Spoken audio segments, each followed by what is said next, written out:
Salve amigos ligados no canal Abeco Consciência. Eu sou o professor Ricardo e hoje nós iremos entrevistar o professor doutor Rui Kenji Papadikikuchi, da Universidade Federal da Bahia, do Instituto de Geociências. Espero que aproveitem, fique com a gente. Se ainda não é inscrito, faça a sua inscrição, deixe um like e comente, compartilhe esse vídeo para que nós possamos alcançar mais pessoas interessadas em ciências.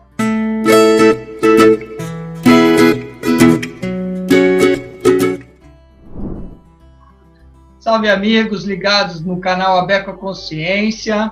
Hoje entrevistando o professor Rui Kikuchi da Universidade Federal da Bahia. Tudo bem, Rui? Tudo jóia. Ricardo, que bom. Tudo tranquilo. Que bom, então. Rui, para iniciarmos nosso bate-papo aqui no canal Abeco Consciência, vou te pedir para que você fale um pouco sobre você, sobre sua carreira. Tá, Ricardo, então, eu queria agradecer, iniciar, agradecendo o convite, acho que, e elogiar assim, a iniciativa de vocês realizarem esses perfis, esse trabalho para que a gente tome contato com os nossos colegas, com a trajetória dos nossos colegas e a gente consiga realmente levar adiante essa missão aí da Abeco. Meus parabéns, tá? Então, você me fala sobre minha carreira, né? Assim, eu sempre tive uma certa inquietude, sempre fui um pouco agitado, mas assim, eu sou geólogo, formado pelo Instituto de Geociências da USP, na Universidade de São Paulo, mas num determinado momento, assim, ao longo da graduação, eu resolvi cursar jornalismo também, então eu fiz durante 3 anos, cursei os 2 cursos ao mesmo tempo. Na época, era permitido isso na USP, então assim, eu frequentei também a Escola de Comunicações e Artes de lá. Então, assim, durante um certo tempo, eu vivi 3 turnos na universidade, então eu mergulhei e realmente vivi intensamente aquele meio. E, curiosamente, eu me formei em geologia, não me formei em jornalismo, eu larguei o curso, mas o meu primeiro trabalho, depois que me formei, foi num programa de rádio, que era realizado pela SBPC em São Paulo, chamava Tome Ciência, e era editado pela Glória Maravolha. Foi uma experiência fantástica. E assim, ponto alto dessa época foi uma entrevista, nós fizemos um trabalho com o professor Fernando Flávio Marques de Almeida, que assim, acho que é a grande referência em geologia, né, no Brasil. Então, esse foi um momento muito marcante, né, no meu início de carreira. Aí, em seguida, eu tive uma experiência em mapeamento geotécnico, fui trabalhar no Centro-Oeste, depois trabalhei também como geólogo de petróleo, fiquei um ano e meio, quase 2 anos na atividade, e aí eu resolvi trabalhar na parte de conservação ambiental. E aí fui trabalhar no Parque Marinho de Abrolhos, como guarda-parque, na parte de conservação mesmo, e onde tive contato com 2 pessoas fantásticas que assim, realmente marcaram minha vida também, que foram o Júlio Gonchorowski e o Gilberto Salles. Ambos estão no ICMBio, no IBAMA ainda hoje, e são pessoas fantásticas que realmente me marcaram bastante também a minha vida. Foi nessa mesma época que, então, eu comecei a trabalhar com a professora Zelina Leão, que me apoiou desde esse momento. E estamos trabalhando até hoje, né? Então já tem lá seus 30 anos, a gente trabalhando junto. E ela foi realmente a pessoa determinante na minha carreira, né? Então ali eu comecei a fazer um projeto com a sedimentação em Abrolhos. Então eu entrei no estudo de carbonatos e recifes. A partir desse projeto inicial, vim fazer o mestrado aqui na Universidade Federal da Bahia, no Instituto de Geociências, sob orientação da professora Zelinda, e fui trabalhar com o Atol das Rocas, né? Então fiz meu mestrado no Atol das Rocas. E foi também outro ponto crucial na minha carreira, foi o momento, assim, a primeira sensação de êxtase que eu tive concluindo um trabalho foi realmente com a Tal das Rocas. Foi um trabalho de geologia geral, mas sedimentologia, estratigrafia, fizemos geofísica, testemunhagem lá. Então, assim, um trabalho bem amplo, completo, em condições que não eram as mais fáceis, né, vamos dizer, as padrões, as condições padrão, e realmente foi assim, quase que um crescendo de momentos de grande satisfação na área de investigação. Então foi um grande início para mim. Daí, nesse momento eu comecei a dar aula em Feira de Santana, então me tornei professor lá na Universidade Estadual de Feira de Santana, onde eu tive grandes colegas, pessoas que eu admiro bastante também, e muitas são pioneiras em vários aspectos de estudo das geociências. Majorina Olasco foi minha colega lá, e ela, nessa época, também já começou a trabalhar com antropoceno, é uma pessoa atuante dentro da Abequa. O José Carlos Santana, trabalhando com a história da ciência, história da geologia, ele fez um trabalho muito interessante sobre Teodoro Sampaio. Então, assim, encontrei pessoas muito importantes também na minha carreira. O Uchoa, né? Carlos Uchoa também é uma pessoa de extrema retidão, ética, um cara muito legal também. Depois, eu praticamente emendei o doutorado também com a professora Zelinda Leão. Fui trabalhar no litoral norte do estado da Bahia, os recifes do litoral norte. E o meu trabalho foi assim, um aprofundamento e uma extensão ao mesmo tempo do trabalho de Majorina Nolasco, que ela já tinha feito o mestrado dela nessa região. E aí, então, a gente partiu para fazer um mapeamento da área submersa dos recifes, mapeamos os recifes até a borda da plataforma, fizemos o registro pela primeira vez assim, do que nós chamamos de recifes afogados de borda de plataforma aqui na nossa costa, na nossa plataforma continental. E foi nesse momento também que uma outra experiência muito interessante foi com um trabalho de campo, uma estadia de campo que eu tive em Barbados, com John Pandolfi, que era pesquisador, na época era do Smithsonian, de Washington, e ele tinha um projeto bem grande lá em Barbados, no Caribe. E nessa época eu passei 2 meses como auxiliar de campo dele. E aí também foi uma experiência que marcou um momento de aprendizado na parte de paleoecologia dos recifes, métodos numéricos. Então, essa experiência com John Pandolfi também foi um momento que é preciso, que eu me lembro também com muita satisfação. Depois, quando eu terminei o doutorado, houve um concurso na UFBA para estratigrafia, então passei no concurso, estou ensinando então estratigrafia tanto para o curso de oceanografia quanto para o curso de geologia, né, nesse tempo aí até hoje. Assim, Oi. Aqui. Oi, diga. Que ano foi sua entrada na UFBA? Só para... Então, eu comecei a trabalhar na UFBA em 2002. 2002. Tá? Agora, a sua graduação foi em 86, né? 1986. Isso, exatamente, eu terminei em 86. E aí a UFBA 2002. Muito interessante. E eu já vou, né, pegar esse gancho. Você falou da professora Zelinda Leão. Quem quiser também conhecer um pouco mais da história da professora Zelinda Leão, tem um vídeo aqui no nosso canal Abequa Consciência, também muito, muito legal, muito interessante.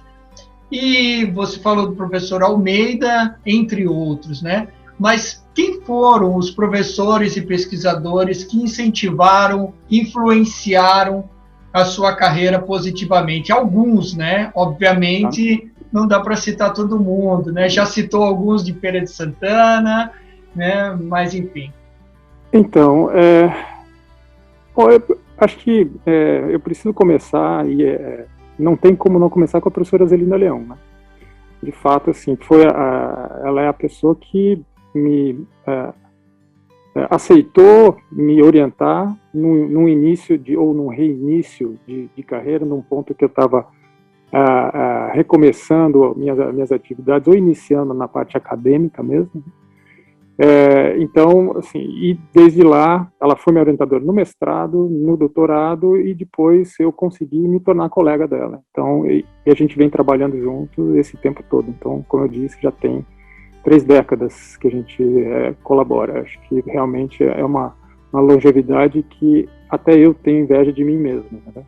Então, trabalhar com a professora Zelinda Leão esse tempo todo foi um privilégio. Tá?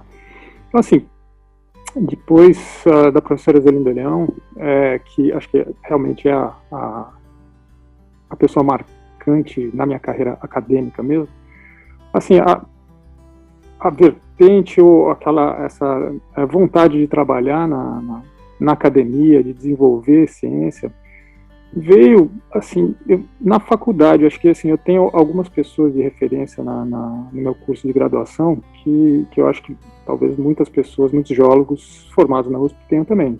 O primeiro deles foi o professor Humberto Cordani. O professor Cordani foi o meu primeiro professor, né? Foi com quem eu tive a minha primeira aula lá. Me ensinava introdução às geociências e já era, assim, há muito tempo, né, uma referência nos estudos de geocronologia, geotectônica. Então, e foi o meu primeiro orientador de iniciação científica, né? Então, o professor Cordani, acho que, assim, talvez, assim, como fundador da minha iniciativa, meu gosto pela ciência, tá com ele, né? Tá no trabalho que eu fiz com ele. E sucedeu, né, logo no mesmo laboratório, no Geocron, eu trabalhei com o Colombo Tassinari, depois do professor Cordani. Então, a Colombo também foi uma pessoa que me ensinou bastante no início, né, dessa atividade científica. Então, assim, são 2 pessoas que foram muito importantes durante o período de graduação, e um outro professor que também eu creio que seja grande referência da maior parte das pessoas que trabalham com sedimentologia e na geologia em geral, foi Armando Coimbra. Armando, eu fiz sedimentologia 1 e 2 com ele. A gente teve 2 semestres de disciplina com ele e aprendemos muito sobre como olhar a natureza, como investigar a natureza, como inquirir as feições da natureza, né? Como a gente fazer perguntas sobre o significado das feições sedimentares. Então, acho que, assim, durante a graduação, eu acho que essas 3 pessoas são as mais marcantes nesse sentido, assim, que, de fato, eu ainda guardo muita lembrança deles. Nessa passagem de trabalhar em empresas, trabalhar no mercado e resolver vir para a academia, tem também 2 pessoas que me ajudaram com conselhos. Beatriz Eichler foi do IAUSP, na realidade, foi antes até ela, eu fiz uma iniciação científica com ela também. Ela trabalhava com foraminíferos, então, dentro da parte de oceanografia, minha experiência com micropaleontologia foi com Beatriz Eichler. E no momento de decisão, de tomadas de decisões, ela e o Moisés Tesler também foram pessoas que me aconselharam bastante, que eu lembro que foram pessoas que me ajudaram a tomar decisões. Eu acho que eu acrescentaria também mais 3 pessoas por conta da professora Zelinda, né? Então, por causa da orientação dela e das oportunidades que ela me deu. Eu tive alguns momentos de experiência com o orientador dela de doutorado, que foi o professor Robert Ginsburg, em Miami, junto com Terry Doan, que é também uma referência, uma figura fantástica, uma pessoa de uma humildade e de uma capacidade de ensinar muito grande. Ele é da Austrália, é do AIMS, né, Australian Institute of Marine Sciences, aposentado já, mas na época ele ainda estava em atividade, ou estava no final da atividade, vamos dizer, permanente dele. Então foram duas pessoas com quem eu passei algum tempo e me ensinaram bastante sobre ciência. E aquela experiência de Pandolfo, John Pandolfo, que eu já citei na minha introdução, que foi um momento também, uma experiência importante. Então acho que eu vejo assim, de contato pessoal e de herança intelectual que eu tenho são essas pessoas aí. Resumidamente, são essas pessoas assim, né? Muito resumidamente, né? Mas assim, resumidamente. Eu diria assim que as minhas sinapses hoje em dia ainda permitem me lembrar dessas pessoas. Mas o objetivo dessa pergunta é essa mesmo, né? Não é poder citar todo mundo que influenciou e que ainda influencia a tua carreira, mas lembrar de algumas pessoas. Eu me passei de uma que também foi muito importante durante o mestrado e tem sido importante, que é o professor Landim, José Maria Landim Domingues. Assim, ele foi meu professor no mestrado, professor no doutorado também. E, assim, eu acho que é um dos geólogos de maior repercussão aqui na Bahia, com certeza, e no Brasil, muito provavelmente. Tá? Então, assim, acho que é uma referência muito importante para mim também. Exatamente, é uma referência muito importante para o quaternário costeiro e marinho no Brasil e também referência mundial. Mas então tá aí algumas pessoas citadas, lembradas, e muito importante esse relato vindo de você, né, porque um dos objetivos do canal é a curadoria da memória científica. Então é importante lembrarmos da nossa história, da onde viemos, né, onde a ciência brasileira veio, e é sempre bom lembrar dos colegas, dos professores, enfim. Rui, hoje em dia, quais são as suas principais áreas de atuação? Essa pergunta é simples, mas ela vai me dar um desdobramento de vários outros questionamentos que eu pretendo fazer para você aqui no canal. Tá bom. Então, Ricardo, como eu falei, eu sou de formação, sou geólogo, né? Mas ao longo desse tempo, por essa minha característica meio irrequieta e agitada, assim, eu tenho trabalhado com várias pessoas, tenho várias colaborações e entrei em outros campos, né? Então eu trabalho com oceanografia de forma geral, né? Eu estou no departamento de oceanografia, eu tenho trabalhado já na oceanografia há bastante tempo, mas assim, com os vários aspectos da oceanografia, com vários colegas de áreas diferentes da oceanografia, na ecologia, com a biologia e com a química, principalmente, essas três áreas mais, né? Então tem uma interação profissional bastante grande com essas áreas e com colegas dessas áreas. Então, assim, dentro desse ambiente eu tenho duas principais linhas de trabalho. Uma que envolve a ecologia e monitoramento de ecossistema de recifes. Tá? Então, chamar a atenção também, praticamente tudo que eu faço pode ser abarcado com o termo recife de corais, ecossistemas de recife de corais. Mas ecossistemas e também como objeto geológico, né? Então eu tenho essa linha que é o monitoramento e ecologia de recifes, e a geologia de recifes, mas um pouco mais especificamente nos últimos 10 anos, 15 anos, com coral como um objeto de geologia, ou coral como geologia, como registro geológico. Tá? Então, assim, eu uso, nesse caso, o coral como um arquivo, né? Então, o que é importante no nosso trabalho é entender como é que ele cresce, como é que ele calcifica, e como é que uma característica do esqueleto dele, que é um bandamento binário, né, que forma duas bandas de alta densidade e baixa densidade, que são anuais, como é que elas se modificam, qual é o padrão de crescimento delas, que é influenciado por temperatura da água, por qualidade da água, na salinidade, por luminosidade. Tá? Então, entender como é que o coral responde a essas características nos permite usá-lo como um registrador. né, das condições da água ao longo do tempo que ele cresceu. Então, essa é a segunda linha que eu trabalho. E monitoramento ambiental assim, estudos de comunidades de corais, como é a distribuição e a ocupação do Recife pelos vários tipos de organismos, estudar suas funções, né, as funções ecossistêmicas dos vários organismos, como é que eles estão, se eles estão em equilíbrio ou não, para a gente avaliar a saúde dos recifes. Então, em geral, né, são essas duas linhas, né, de trabalho. Uma é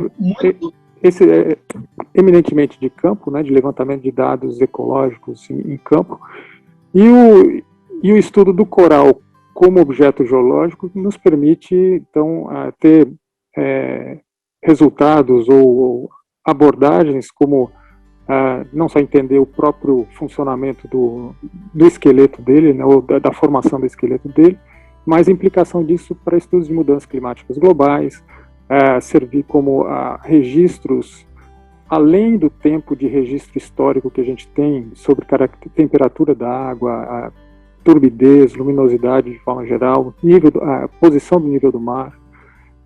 A gente faz também alguns estudos é necessário, né, entender em experimentos como é que os organismos respondem à variação dessas características ambientais. Então, como é que ele branqueia, em que níveis de temperatura ele pode branquear, o efeito de aumento do CO2 na água do mar, como é que isso altera o crescimento do coral, das algas calcárias, né? Então, esses aspectos fazem parte dessas duas linhas de trabalho, tá? Então, a gente faz tanto atividades no campo, como atividades de testes, né, em aquários, com a formação o crescimento dos corais, a formação dessas bandas. Então, é nessa linha que eu tenho trabalhado. Legal, Rui. E, assim, é muito importante a gente dar esse destaque, porque eu não sei se é um conhecimento geral, para nós que estamos na academia, obviamente, né, o professor Rui, ele tem aí quase que uma centena de artigos científicos já publicados nessa área, e é renomeadamente um dos pesquisadores mais importantes em termos de recifes de corais, estudo de recifes de corais na nossa literatura aqui brasileira. Mas eu acredito que muita gente deve ter curiosidade, porque fala em recifes de corais, lembra da Grande Barreira de Corais da Austrália, lembra da Indonésia, e talvez muita gente não saiba que nós temos pesquisadores aqui do teu nível, né, que é um nível internacionalmente reconhecido, nacionalmente e internacionalmente referência, né, que estuda esse tipo de ambiente, que, como já foi destacado também pela professora Zelinda, e aí você veio e reforçou, é um ambiente sensível, é um ambiente muito importante, é um ambiente dinâmico, né? E nós vamos falar um pouco dessas suas duas linhas principais hoje em dia, né? Que tanto é o monitoramento como o registro geológico, né? Então, o Recife servindo como um termômetro, né? Para avaliar questões de alterações climáticas, alterações oceanográficas da coluna da água num passado aí não muito recente, podendo se estender a mais de 1000 anos, né, desses estudos. Então, o que dá uma escala de tempo muito interessante para medirmos variações climáticas. Então, uma curiosidade, Rui, a motivação de estudar os recifes de corais. Então, como você disse, foi geólogo, trabalhou no Centro-Oeste, depois foi petroleiro, trabalhou na indústria do petróleo, veio para a academia com tantas opções.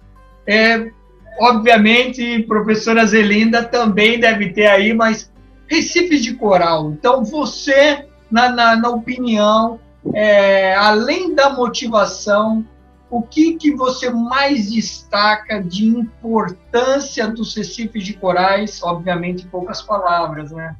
Mas qual a motivação dos recifes? Você diz assim, a motivação, a importância dos recifes para a sociedade ou a importância dos recifes para mim? Ou as duas coisas? A primeira é para você. A primeira é a sua motivação de dedicar tantos anos em Recife de Corais e trabalhar, ensinar, e avaliar, e cuidar, ajudar na preservação, enfim, para você. Mas, olha, na realidade é quase que uma motivação, vamos dizer, infantil, né, ou juvenil. Eu acho que como muitas pessoas que trabalham na área marinha hoje foram afetadas, foram incentivadas por figuras, principalmente assim, de divulgação científica. E aí isso acho que é um aspecto muito importante que nós talvez estejamos acordando novamente para a importância disso, tá? Mas da divulgação científica. Então, assim, quando jovem, quando criança ainda, eu era um fanático de Jacques Cousteau. Né? Então, todas as histórias de Jacques Cousteau, outra vamos dizer, inspiração que não é de Recifes, mas para a área geológica, para a área das geociências, foram os trabalhos de Richard Leakey, que também publicou várias obras de divulgação científica sobre o trabalho do naturalista, ou do geólogo, do paleontólogo. Né? Então, assim, a divulgação científica foi muito importante. E, para mim, o mar que eu via através das lentes, dos trabalhos de Jacques Cousteau foram realmente importantes, marcantes. Mas tem a questão do acaso também. Né? Assim, eu sempre gostei muito de mergulho, eu sempre fui muito... eu gostava demais de água e de mar. Então, tinha uma intenção de voltar para as ciências do mar. Quando eu fiz geologia, na realidade, a minha primeira decisão, minha primeira dúvida é entre fazer oceanografia ou fazer geologia. Então, na época, eu optei por geologia e depois conseguindo seguir a carreira acadêmica e para fazer um mestrado, uma especialização na parte marinha, na parte oceânica. Então, vamos dizer, não foi bem um plano, mas era uma intenção original já pré-escolar, né, ou pré-faculdade, né, pré-graduação, que eu acabei, com alguns desvios no meio do caminho, conseguindo fazer. Né. Então, daí Recifes, porque assim, eu acho que é um ecossistema que é tão diverso e, de fato, é uma explosão tão grande de vida e de variedade de interações ali, com potencial de estudo e de investigação tão grande, que eu acho que assim, é quase que um universo mesmo ali, um fractal do universo. Né? Então você pode estudar vários tipos de relações ecológicas que são globais, reduzidas dentro de uma região, de um ecossistema que é menor em termos de escala. Então, eu acho que é mais ou menos esse potencial mesmo que chamou atenção. Cores e, assim, estar no mundo submerso, vendo aquela atividade toda, aquele fluxo de energia que você consegue sentir, mas com menos, sem ouvir, né, com um dos sentidos deprimidos, e onde você tem que expandir outros sentidos. Então, assim, mergulhar significa entrar num outro universo, numa outra escala, né, de realidade. Então, talvez por isso, assim, essa imersão, esse potencial de ver coisas, de viver coisas diferentes do que a gente vive na superfície, foi realmente o que me arrastou, né, para essa área de trabalho. Perfeito, Rui. E como dentro da oceanografia nem tudo é mergulho, né? Nem tudo é mergulhar e ver peixinho, ao longo da tua carreira você veio acumulando muita experiência na zona costeira e nos ambientes marinhos. Então, atualmente você está como coordenador do INCT Ambientes Tropicais, Ambientes Marinhos Tropicais. Não, o coordenador é o professor Landim. Eu sou coordenador de um grupo de trabalho. Um grupo de trabalho. Okay. Do INCT. Nos explique um pouco o que vem a ser a ideia INCT Ambientes Marinhos Tropicais e destaque, obviamente, o grupo de trabalho que você vem atuando como coordenador, que é o de derramamento de óleos, enfim. Tá. Então, o INCT, assim, os INCTs, Institutos Nacionais de Ciência e Tecnologia, são uma iniciativa que eu acho que foi uma das melhores que o CNPq e o Ministério de Ciência e Tecnologia já tiveram, que era incentivar a formação de redes de pesquisadores para abordar determinados temas, né? Então, houve 3 editais, e nesses 3 editais foram criados várias dessas redes. Então, elas são temáticas. E quando foi em 2010, teve um desses editais que vários pesquisadores da região Norte e Nordeste resolveram que iriam criar essa rede, né, liderada pelo professor Landim. O professor Moacir, que já também, Moacir Araújo, que também já participou aqui da ABECO Consciência, é uma das figuras principais nesse INCT, professora Sigrid Neumann, de Pernambuco, da UFPE também, Helenice Vital, do Rio Grande do Norte. Então, tem pessoas de várias instituições, e, na realidade, a primeira versão do INCT, se eu não me engano, tinha representantes de todas as universidades. Então, o INCT, ele se constituiu em 3 grandes grupos, que é a zona costeira, plataforma e oceano, né, em escalas distintas, com grupos de pessoas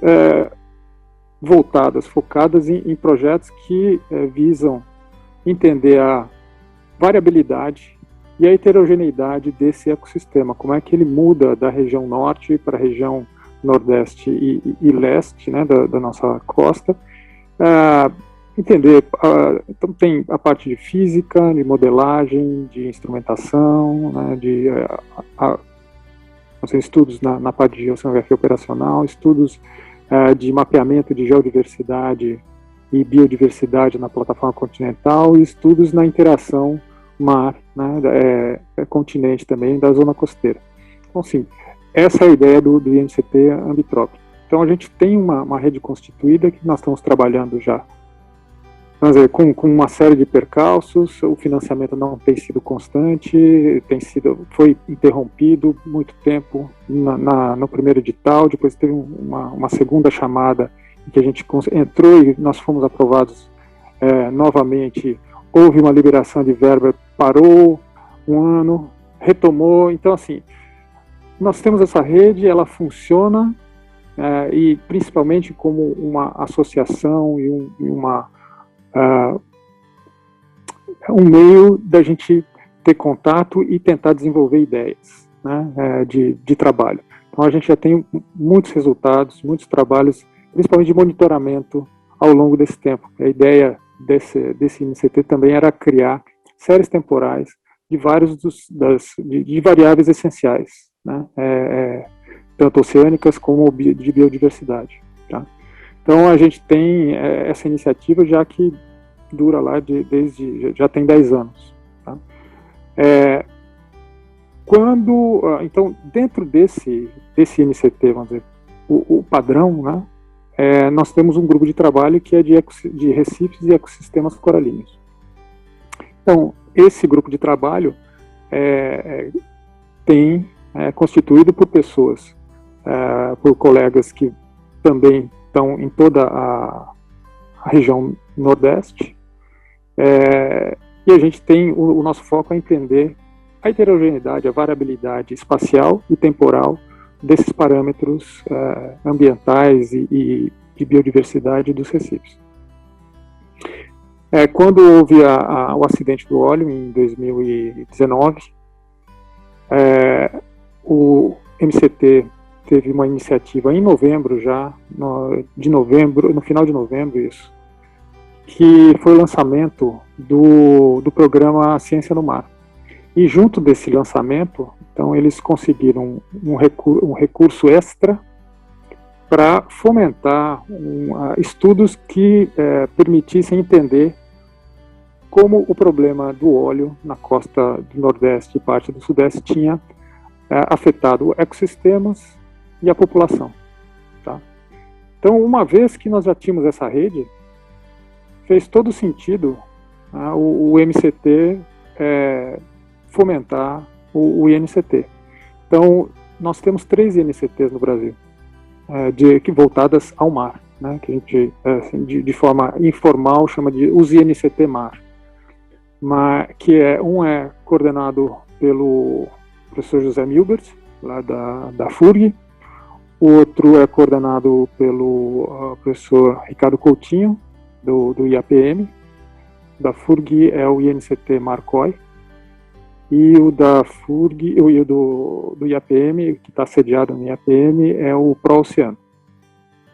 Então, diante vamos dizer, da escala do problema e da localização do problema, o professor Landim, o professor Ricardo Coutinho e o professor José Milbert conversaram, então estabeleceram uma colaboração, né, vamos dizer, uma espécie de consórcio dos INCT-MAR, que ficaria, então, sob responsabilidade, né, e sob liderança do INCT Ambitrop, a realização desse levantamento, né, de contaminação, de impacto nas sociedades, na economia e na socioeconomia e nos ecossistemas dessa região. Então, nós fomos incumbidos, e aí, diante da distribuição de tarefas, eu fiquei incumbido de coordenar esse grupo de trabalho, que a gente chama que é o 4º grupo de trabalho hoje em dia dentro de INCT, que é o de derrames de óleo. Então, em poucas palavras, é mais ou menos isso que aconteceu. Então, nós nos reunimos e criamos essa rede para estudos de impacto desse evento do óleo nas comunidades litorâneas, tanto comunidades humanas quanto nos ecossistemas costeiros. Muito bem, Rui. E dentro desse contexto, como que você vê o trabalho que você e seu grupo vem gerando em termos de importância direta para a sociedade?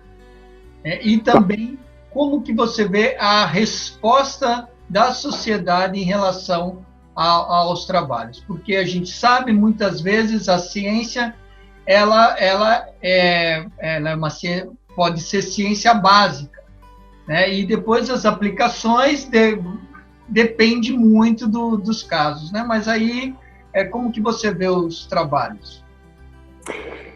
Então, assim, dentro vamos dizer, como você diz, sociedade, a gente pode pensar nos vários atores dentro da sociedade, né? Então, se a gente pensar no público em geral,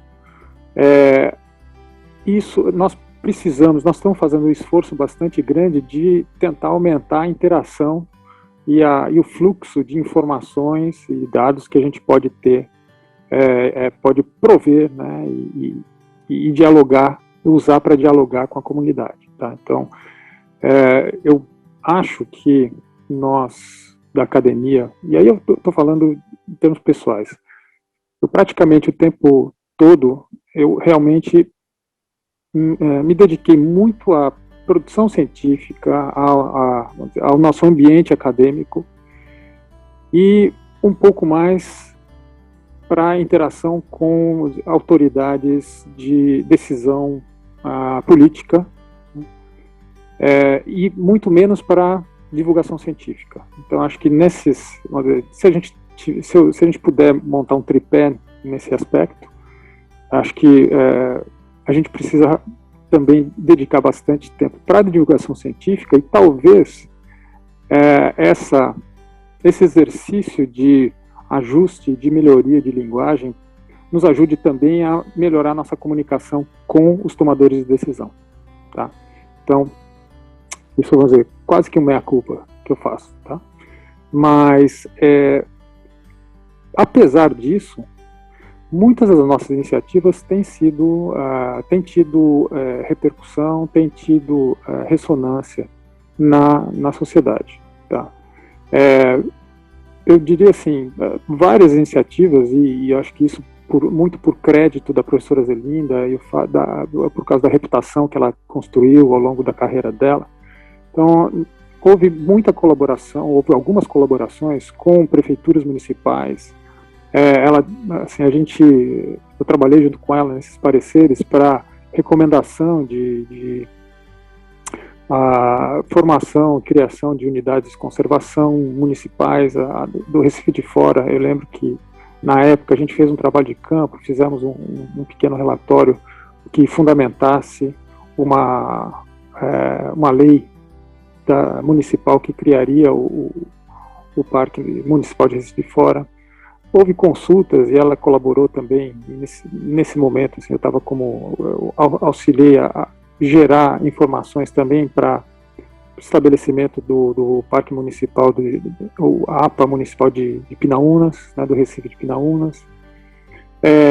A gente teve interações com a Prefeitura Municipal de Cairu, quando havia assim, a necessidade de um estudo de ordenamento turístico das piscinas de Moreré, região de Morro de São Paulo, né, Morro de São Paulo, que fica na ilha de Tinharé. Tem um outro ponto turístico muito conhecido, que é Garapuá, ainda na ilha de Tinharé, e a ilha vizinha, que é de Boipeba, né, onde tem a velha Boipeba e várias praias. Uma delas é Moreré, que é bastante conhecida, é um destino turístico bastante conhecido aqui na Bahia, aqui na região de Salvador. Então, assim, o ordenamento para estabelecimento de locais onde as embarcações seriam fundeadas, onde poderiam ou não poderiam ter algum tipo de fluxo de lanchas. Então, nós colaboramos também nesses aspectos. Além disso, assim, tem uma série de iniciativas, e uma delas, por exemplo, os planos de ação nacionais, né, para conservação de alguns ambientes, como manguezais, e tem também o dos ecossistemas coralinos, que é chamado de pancorais. Então, existe uma colaboração do nosso grupo bastante grande com um grupo de praticamente de algumas dezenas de colegas que têm trabalhado nesses planos de ação já há uns 4 anos. Tá? Então, estabelecendo prioridades de conservação ou fomentando iniciativas de conservação. Tá? Então, eu acho que existe, sim, existe uma ressonância, existe uma repercussão que é importante, que pode aumentar, tá? Pode melhorar, mas eu não diria que a gente não tem feito nada. A gente tem feito bastante coisa, mas a gente pode melhorar nisso.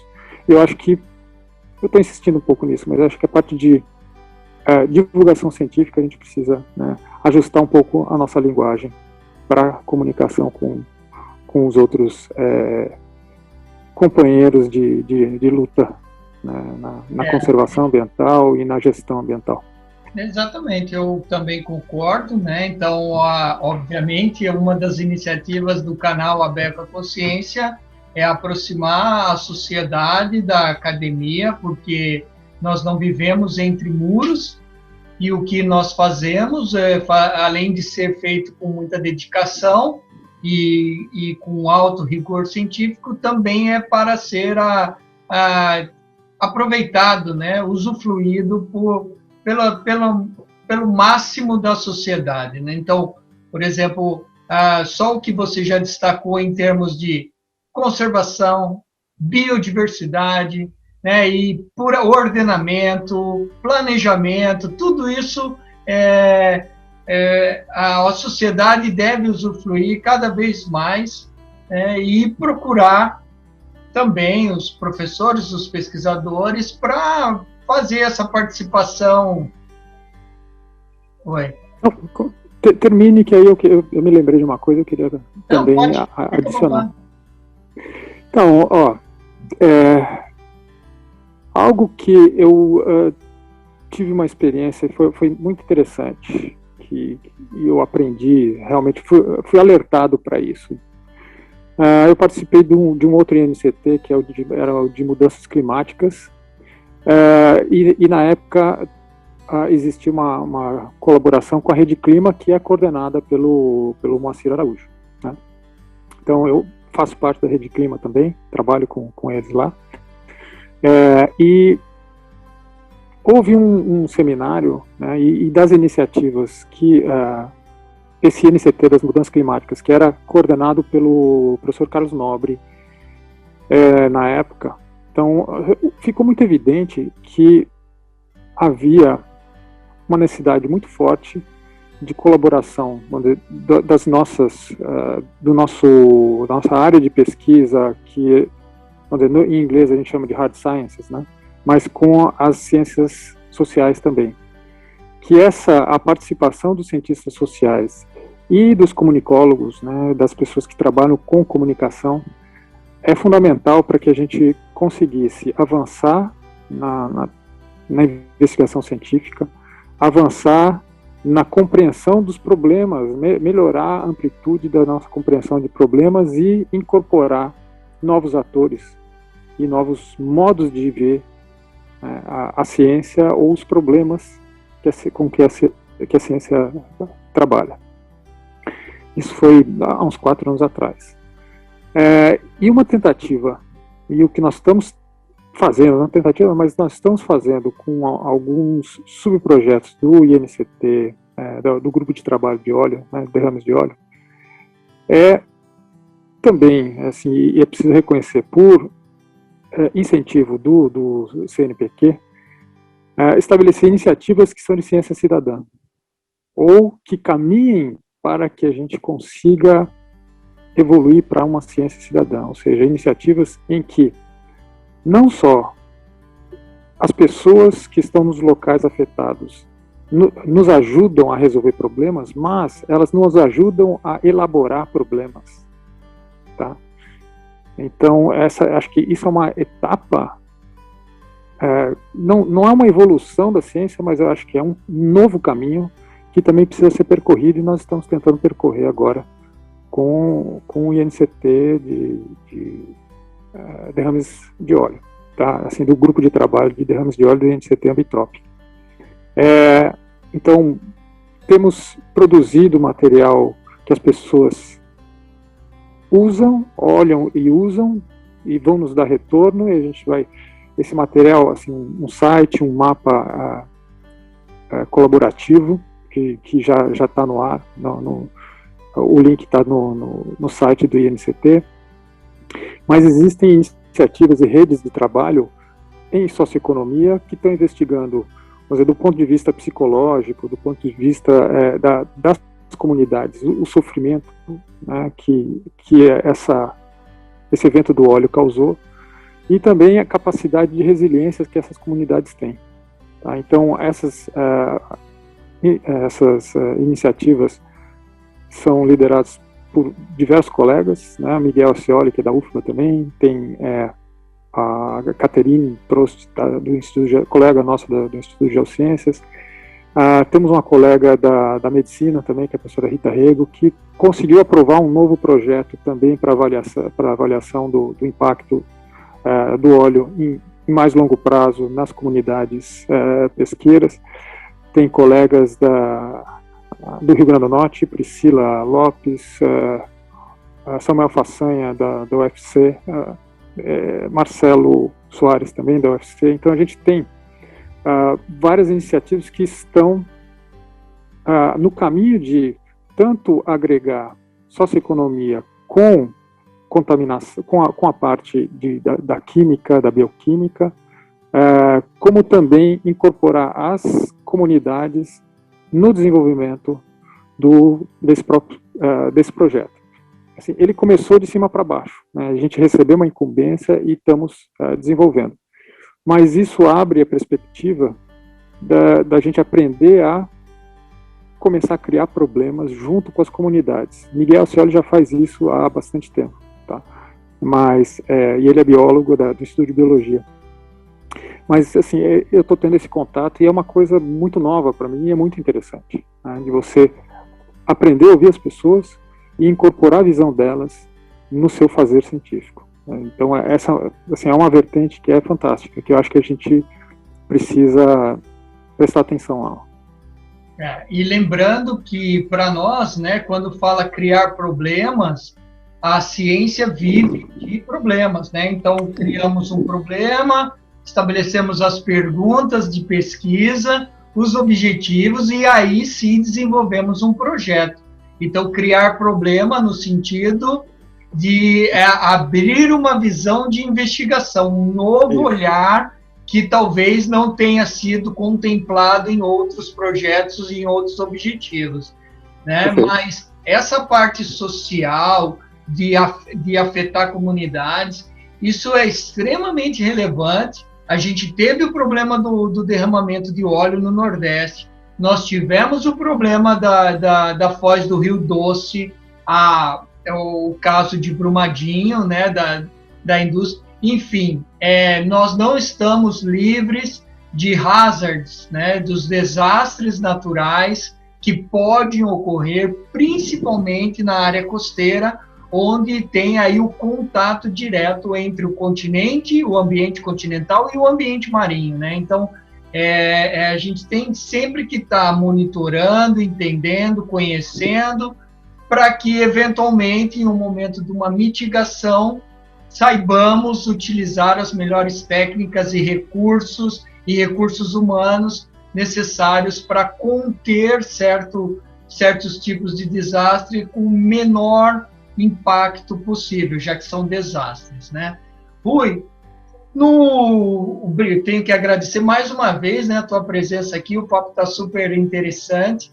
E assim, dentro desses aspectos sociais e de biodiversidade, você também é coordenador de um projeto, que é o projeto Coral Sol, na Baía de Todos os Santos. O que é esse projeto? O que é esse Coral Sol? Então, o Coral Sol é um coral invasor, né? Ele começou, essa invasão, a chegada ou a introdução acidental dele no ecossistema, ou na região costeira, se deu pela região sudeste, ali em Ilha Grande, no Rio de Janeiro, né? Migrou para São Paulo, migrou para Santa Catarina e migrou aqui para o Nordeste também. E o primeiro ponto de introdução dele, ou que foi visto, né, e esse alerta foi dado por um colega, Cláudio Sampaio, da UFAL, foi num naufrágio aqui na Baía de Todos os Santos.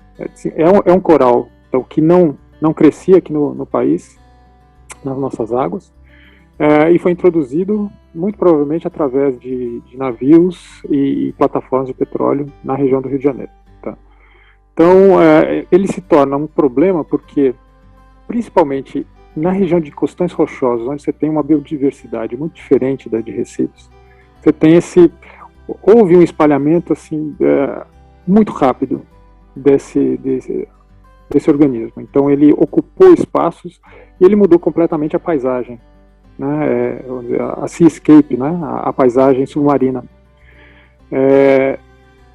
Gerou uma série de repercussões, alterações, impactos, né, nesses ecossistemas, gera impactos nas populações de marisqueiros. Então, tem vários estudos que estão mensurando esse tipo de impacto, e são estudos que são liderados por grupos da UERJ, né, que é o Geocrid, é um dos principais, foi um dos pioneiros no estudo dessa invasão no país. E a gente tem feito também alguns estudos, tem um colega, Francisco Barros, do IBIO, orientou algumas pessoas já e tem feito também estudos de impacto ecológico desse coral nos ecossistemas, na região, em locais de incrustação desses corais, são principalmente, né, e tem um outro porém, ele tem uma preferência muito grande por substratos artificiais. Então, piers, o quebra-mar, coisas, esses substratos artificiais são de preferência e ainda, preferencialmente, locais pouco iluminados ou mais profundos, tá? Verticais. Então, ele tem algumas, olha, a gente chama de coral-sol, mas ele é um complexo de espécies, tá? Então, tem pelo menos 4 espécies diferentes, tá? Já foram descritas 2 espécies, gênero Tubastré, espécie Coccinia, espécie Tagusensis, mas tem pelo menos mais outras 2 espécies. Então vamos entrar no projeto. Esse projeto Coral-Sol é um acordo, um convênio entre a Universidade Federal da Bahia e a Petrobras para estudar o Coral-Sol na Baía de Todos Santos. Então a gente tem 4 subprojetos que são liderados por mim e mais 3 colegas. Elizabeth Neves, ela estuda a parte da biologia reprodutiva do coral, da taxonomia, né? Então é ela que está descrevendo essas novas espécies também. O Rodrigo Johnson, ambos do Instituto de Biologia.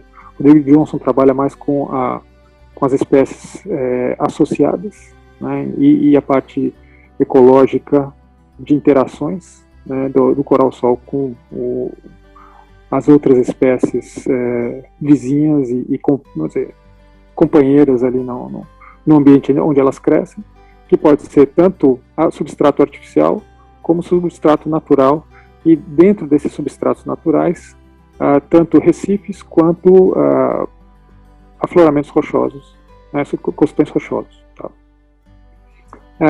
E eu trabalho mais com monitoramento da ocorrência e da dispersão deles. Então, nesse projeto, o meu foco é mapear os substratos onde o coral-sol pode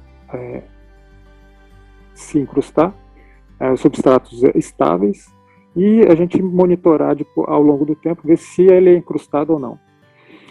Guilherme Lessa, que é nosso colega no Instituto de Geociência, ele trabalha com a parte dinâmica de modelagem de circulação.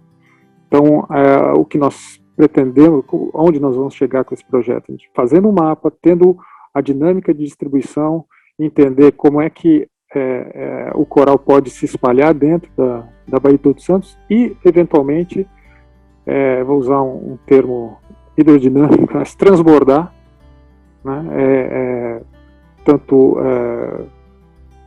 transbordar para a vizinhança. Então, ele, eventualmente, a partir da Baía de Todos Santos, ele pode vir a invadir também a região de Tinharé-Boipeba para sul, ou para o litoral norte e talvez se espalhar ainda pela costa, né? Então, a nossa intenção é estudar como o comportamento dele dentro da Baía de Todos Santos, né? E aí todos os aspectos reprodutivos e de interações ecológicas também. Ótimo, ótimo. Então, ele tem mais 2 anos de duração, a gente está no 2º ano já. Muito, muito boa essa abordagem. E aí fica claro, né, alguns aspectos também que você levantou. O primeiro, da descoberta, ou seja, a necessidade de se conhecer o ambiente marinho, né, porque muitas vezes a gente olha para o mar e vê aquela grande imensidão azul e acha que aquilo tudo é um ambiente parado, enfim, só se agita por conta das ondas, mas como você descreveu lá no começo, suas primeiras campanhas de mergulho, é um fractal do nosso planeta, onde as interações entre as espécies é um bloom de vida, né? Uma explosão de vida e de interações ecológicas, biológicas, químicas, físicas, geológicas, enfim, né? Então, mas esse monitoramento ele não vem também assim por acaso, né? São anos de dedicação, são muitas pessoas, treinamento de recursos humanos, né? Então, e esse treinamento de recursos humanos, além de dar uma crescente intelectual e, consequentemente, uma melhora na perspectiva de vida dos nossos cidadãos, né? Ele também capacita para que a gente possa exercer atividades das mais diversas e ir atrás do sonho, né? Então, tanto você como eu acabamos nos capacitando e indo atrás do que a gente sonhava, né? Trabalhar nesse ambiente marinho, com geologia, com oceanografia, com ciências naturais, né? Interagindo com as pessoas. Então, eu acho que isso é muito importante. Eu ia te fazer uma pergunta, na verdade, eu vou te fazer a pergunta mesmo, primeiro. Como que você vê essa resposta e essa interação? Você já falou um pouco, mas queria que você reforçasse em termos de tomadores de decisão, tanto em nível municipal, como nível estadual, como nível federal. Então, você citou alguns projetos que têm colaboração do CNPq, da CAPES, da Petrobras, enfim, a gente tem aí algumas esferas federais apoiando essas iniciativas e essa pesquisa. Mas em termos municipal e estadual, né, além das piscinas de Moreré, daqueles casos que você já destacou, você vê que esses tomadores de decisão, eles te acionam a sua equipe mais na mitigação do problema, ou você é mais acionado durante o planejamento e desenvolvimento estratégico das propostas? A questão interessante é essa. De fato, eu acho que talvez seja uma característica, um traço da nossa sociedade, trabalhar quase só na mitigação, não resolver o problema no final, resolver a dificuldade depois que ela já ocorre, né? Nossas iniciativas de planejamento são muito restritas, né? Então, planos diretores de município, nunca trabalhamos, nunca fomos consultados nessa hora de pensar o município, né? Então, acho que é uma questão muito, muito legal, muito interessante, porque assim, o oceanógrafo, o geólogo, aquele profissional das ciências naturais, ele pode ter um papel muito importante na organização urbana, no planejamento espacial. O geógrafo já faz isso, mas acho que o oceanógrafo também pode ir para essa área, né? Acho que também colaborar nessa área. De fato, que eu saiba, da minha experiência, não há nenhum tipo de demanda nesse sentido, tá? Agora, do ponto de vista, na esfera estadual, o que eu posso dizer é que existem conselhos em áreas de proteção ambiental, né? Então, esses conselhos de áreas de proteção ambiental, que são aqui no estado da Bahia, que estão sob a égide do INEMA, que é o Instituto de Meio Ambiente, tem colaboração. Eu faço parte de do Conselho da APA de Tinharaboipeba, mas eu tenho colegas da academia que fazem parte de vários outros, do Litoral Norte, a APA do Litoral Norte, a APA da Plataforma Continental do Litoral Norte, que vai ser constituída ainda. A gente tem tido algum tipo de apoio. Então, na esfera estadual também, eu acho que essa interação tem aumentado, tá? Não é o ideal, mas tem se expandido. Agora, na municipal, geralmente quando tem um problema para resolver, né? Então, aí a gente é procurado e tenta colaborar nesse problema, na resolução desse problema. Mas planejamento a gente não tem participado. É por isso que os planos de gerenciamento costeiro, que estão no âmbito estadual, são muito importantes, e isso pode irradiar para os municípios, né?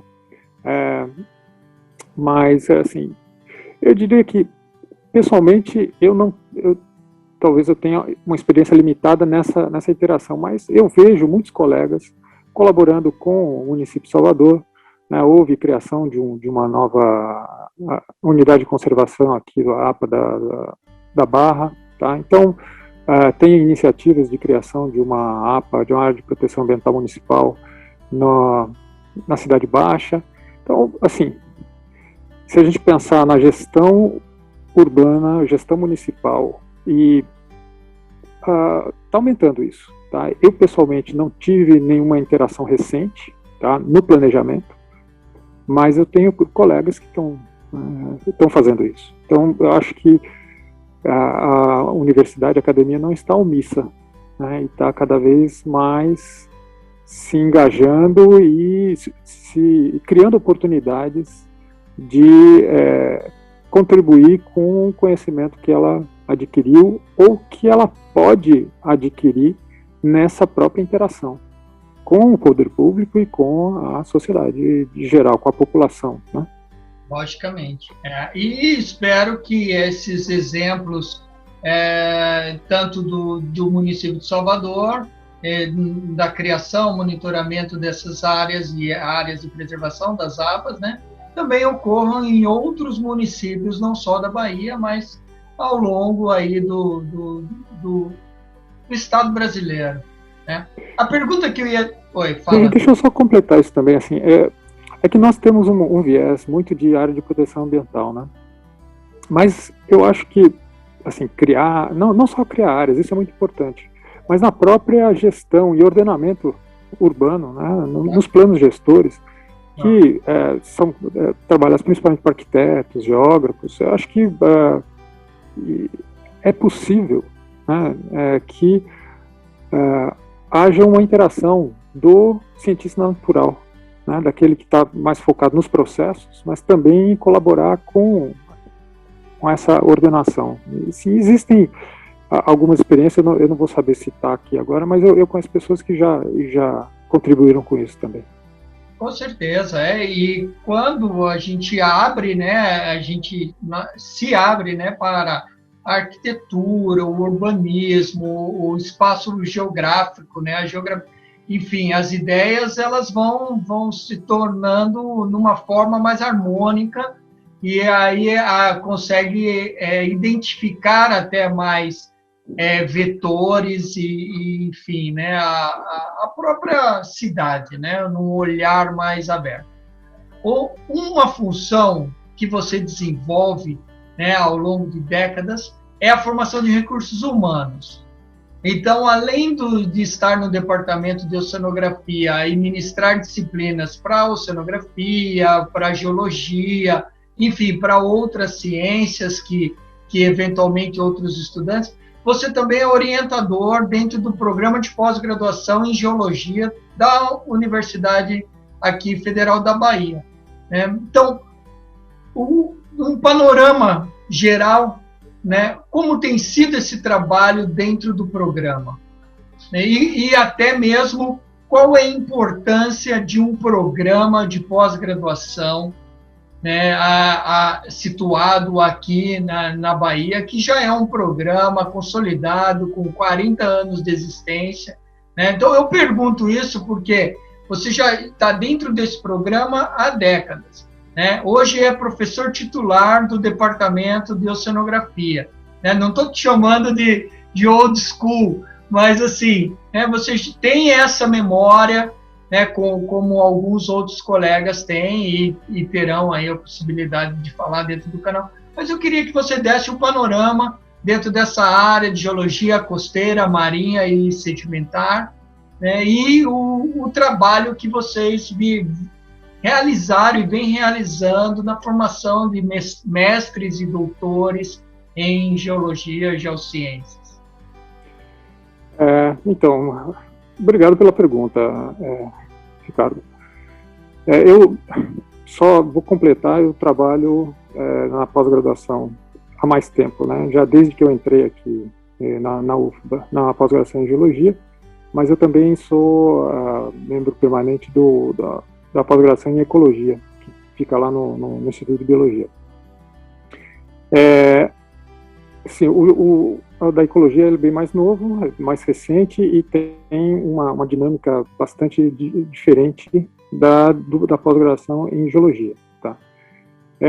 A pós-graduação em Geologia, como você falou, é um curso de pós-graduação que já vem desde a década, do início da década de 70, né? Então ele já é bastante tradicional.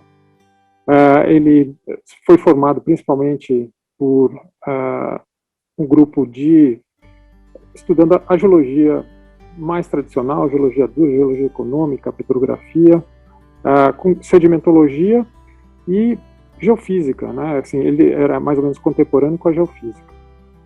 Então, assim, ele acho que é um curso de referência regional, né, e nacional também, que tem formado muitos geólogos, mas nos últimos, vamos dizer, 20, vou botar os 30 anos, né, ele se abriu também à parte de sedimentologia, de geologia costeira, geologia marinha, também incorporou um grupo de estudantes que vinha não só da geologia, que era praticamente quase só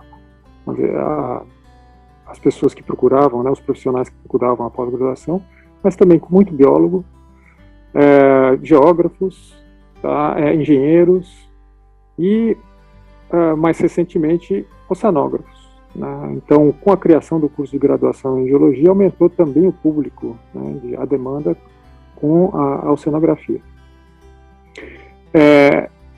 Eu acho assim que existe uma tendência mundial e que é mais difícil nas unidades, nas nossas universidades aqui no Brasil ainda, os cursos tradicionais têm um pouco de dificuldade de se ajustar, que é tentar fundir ou dialogar, como mais ou menos, como a gente tem feito a gente tem chamado a atenção, ressaltado ao longo dessa hora que a gente tem conversado aí, uma interação maior entre as ciências e abordagens diferentes. Eu não estou dizendo que a gente precisa abandonar as abordagens antigas, o modo old school, tá, do jeito que você falou, aproveitando aí a sua expressão, a velha guarda, que é importante porque é uma forma consolidada de trabalhar e existe uma demanda para isso.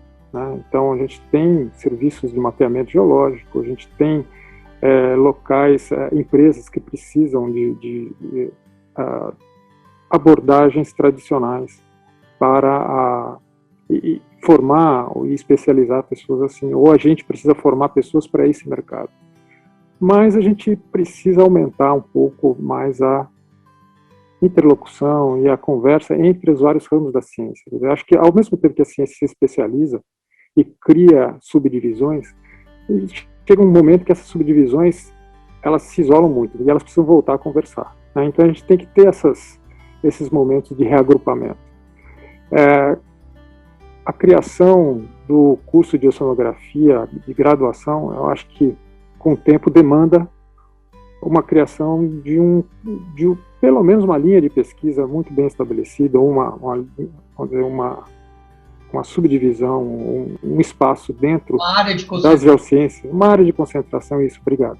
Uma área de concentração específica em que a gente consiga fazer essa conversa dos vários ramos, né, da biologia no oceano, da química no oceano, da física no oceano, em projetos conjuntos e formar pessoas que tenham essa visão e que não sejam necessariamente oceanógrafos de formação, mas que saiam dali com a visão de oceanógrafo, pós-graduado, um mestrado. Né? Então, acho que está no momento que a gente precisa disso. Mas eu acho que a gente precisa, talvez, repensar vários aspectos de como a gente consegue reunir pessoas, desenvolver trabalhos conjuntos e que sejam pessoas de origem intelectual ou origem, vamos dizer, científica diferentes. Né? Então a gente precisa incorporar, tenho percebido isso, precisa incorporar cientistas sociais, precisa incorporar biólogos que trabalham com ciências sociais, precisa incorporar geólogos que trabalhem com planejamento. Então, assim, várias áreas que a gente precisa tentar incorporar. E nas nossas trajetórias individuais apenas a gente não consegue fazer isso. Então, a gente precisa aumentar o nosso conjunto de colaboradores. Tá? Então, assim, eu acho que atualmente é o momento, na pós-graduação em geologia, que a gente precisa pensar um pouco mais para isso. Né? Talvez repensar os nossos caminhos. Nós estamos fazendo, de fato, está um plano estratégico para o curso de pós-graduação está em andamento. E eu acho que é nesse sentido que deve se estar caminhando para a gente ganhar um novo fôlego. Que maravilha, é isso mesmo que a gente espera, né? Sempre puxar novos fôlegos e para mergulhos aí cada vez mais avançados. E fica bem claro lá no início, quando você falou de algumas pessoas que te influenciaram, tanto a Bia Eichler como o Moisés Tessler, eles não são oceanógrafos, mas são fundadores do Instituto Oceanográfico da USP, que é uma das grandes referências no Brasil em termos de oceanografia, e trouxeram visões extremamente importantes. O Moisés, com um olhar mais dinâmico da zona costeira, a Bia com a introdução dos estudos de foraminíferos, os microfósseis marinhos que você citou, em termos nacional, né? Então, isso aí, exatamente, eu acho que a ciência ela vai se fechando, depois há ciclos em que ela tende a se abrir, depois ela vai se fechando para as especialidades, enfim, para ir reoxigenando.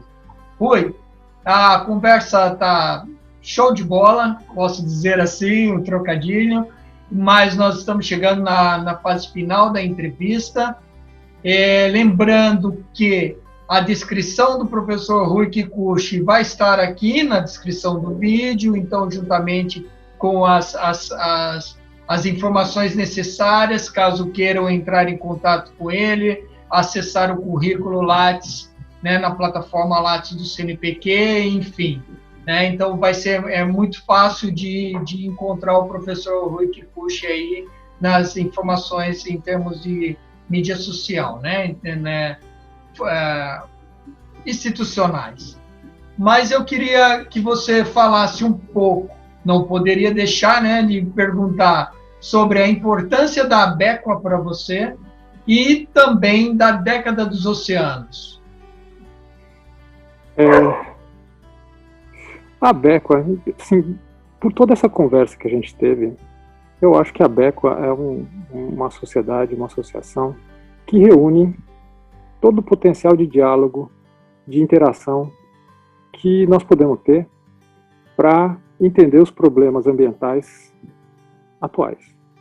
Então, assim, os estudos que a gente tem de passado, a nossa visão é fundamentada no passado como uma chave de compreensão do futuro. A possibilidade de modelagem, a possibilidade de interagir e de formular os problemas, né, formular as nossas pesquisas com as mais diversas visões. Acho que esse é o meio, é uma associação que tem todo o potencial e que nos permite fazer isso. Tá? Então, acho que, de fato, assim, os congressos bienais têm sido momentos muito importantes, e eu acho que a ABECOA tem potenciais muito grandes ainda que podem ser explorados. Nesse sentido de a gente conseguir criar novas ideias e criar novas linhas de trabalho e novas investigações.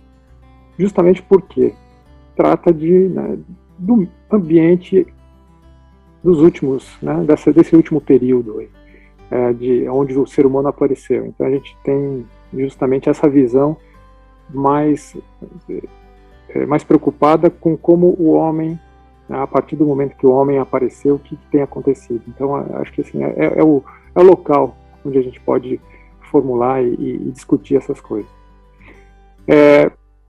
Fazendo o gancho para a década do oceano, inclusive a ABECOA pode ter um papel muito importante nessa década, porque essa iniciativa de fomentar a discussão sobre os problemas da água, tanto da água doce quanto da água salgada, né, nos objetivos sustentáveis, de desenvolvimento sustentável, objetivo 14, quer dizer, dentro dessa linha de discussão, eu acho que é um momento, e talvez isso tenha me influenciado muito nesse resgate de uma atividade de comunicação mais eficiente com a população, com o público que não é cientista, mas precisa da ciência, né, e que deve entender a ciência, não nos detalhes, mas talvez na ideia geral, e entender o quanto é importante a ciência para o nosso dia a dia,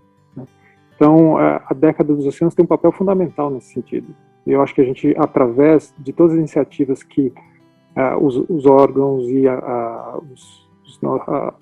as instituições não governamentais e governamentais estão desenvolvendo dentro dessa década, são bastante importantes para isso, para a gente mostrar os oceanos, mostrar os processos que estão nos oceanos, como é que eles regulam a nossa vida, como é que eles regulam o nosso ambiente. Tá? Então, acho que as duas marcas que você falou aí são importantes em si, mas a BECO ainda pode contribuir bastante para a gente atingir os nossos objetivos de desenvolvimento sustentável dentro dessa década dos oceanos. Tá? Então, eu acho que a gente tem um campo muito grande, um potencial muito assim, bastante vasto para explorar dentro dessa linha. Isso. E lembrando que o 18º Congresso da Associação Brasileira de Estudos do Quaternário, a ABEQUA, irá ocorrer ano que vem, 2022, aqui em Porto Seguro, na Bahia. Né? Então, o tema é a década dos oceanos. Então, a gente espera que seja um congresso presencial. Estamos trabalhando para que nós possamos nos reunir na Bahia em 2022. Então, se você está gostando da entrevista, deixa um like, se inscreve no canal, comenta e compartilha para que a gente possa ir aprimorando cada vez mais. Rui, uma palavra final para encerrarmos essa entrevista. Bom, eu queria mais uma vez então agradecer o convite. Acho que foi um bate-papo muito legal, Ricardo. Eu agradeço mesmo por esse tempo aqui. Me fez pensar, me fez lembrar de muita coisa e até formular algumas coisas aí para frente. Assim, eu queria agradecer também à Universidade Federal da Bahia, que me proporcionou essa possibilidade toda de desenvolvimento de carreira. Tá? Também fazer um contraponto aí da minha formação. A Universidade de São Paulo foi um local fantástico ao qual eu devo também a minha formação.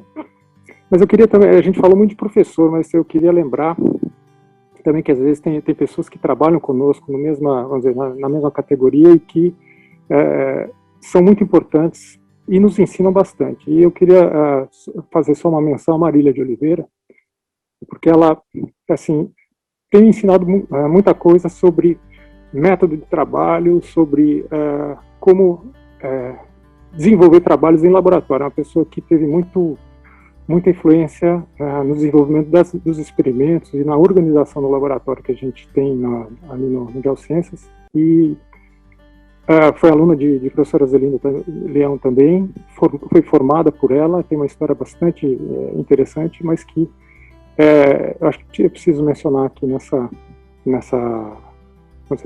rememoração de carreira que tem.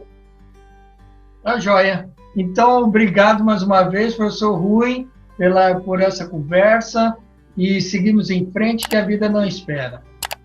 Um abraço. Valeu, um abração.